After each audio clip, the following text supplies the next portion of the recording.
Hi sir. Sir, ito na po yung ano. Yan, yung power supply nyo, nakakabit na po siya. Yan, sa system unit to, sa PC ko. Yan. So, ito po, tinitas natin sa power mark. Yung video card. So, pakita ko lang po. So, ito po, ginamit ko yung wire. Yan. Yung original wire po na kasama. Yan, pinabit ko po siya dyan sa outlet. Yung serial number niya. Okay.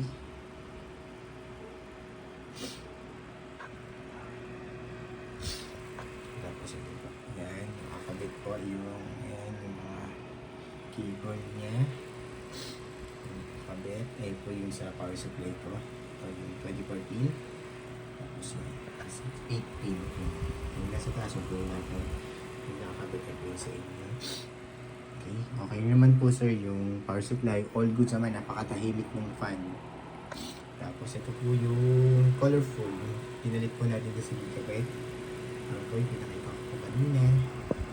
So, number 1. So, warranty sticker po. Sir, panood po din na bawal po alisin po yan para in case may problem po, nagpalitan po nito. Basta intact lang po yung mga warranty sticker. All goods po tayo dyan. Okay. Yung fan, napakatahimik lang po nila. Yung both fans working. So, ito na, sige po na po. Yan. Yan po sa per mark yan. Goods na goods naman. Time running niya sa per mark 3 minutes. Yan, sakto. Okay. Open NVIDIA GeForce GTX 1050 Ti. OpenGL errors na yan. Tapos reading po ng MSI Afterburner software. Yan, napakaganda. Tapos yung graph na ito niyo po. Straight na straight lang siya. Yung buong screen, wala pong kahit na anong issue, walang random restart or random shutdown, walang hang increase, wala din pong BSOD at carriage display na lumalabas. Napaka-smooth and stable lang po, guaranteed na. Guaranteed po namin yan, Sir Marvin Vincent Brianes. Okay? Ganda po niyan, Rock Agos. Okay, hindi tayo mapapahiya dyan. Tapos, running niya per mark 3 minutes 52 seconds. Napaka-stable na stable lang. Okay, close ko na to. So, ganun lang po ulit. Yan, yung per mark. Yung so, may mouse ko eh. GPZ.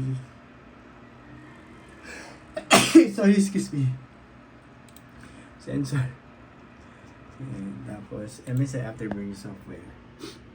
And tapos, open ulit ako ng Google Chrome for time and day checking para alam nyo kung kailan ko ginagawa itong video test, recording. 12:02 PM Wednesday, May 8, 2024. Yung card date and time natin. Before po natin i-ship out. Tinas po natin yung power supply and yung video card na ipapalit po namin. Okay?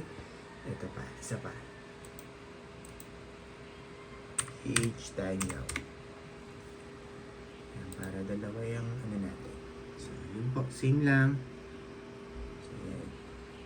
Nangyari sa ano ko. Sa cellphone ko. And, okay.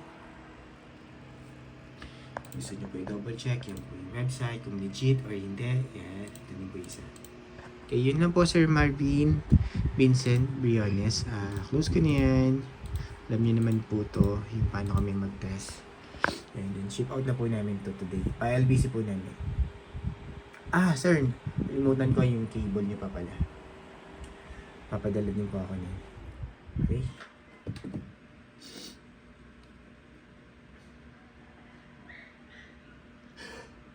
Sorry. Yan.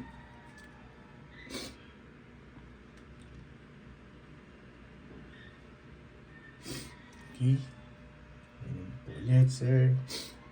Ano po, bawal po alisin yung mga warranty sticker.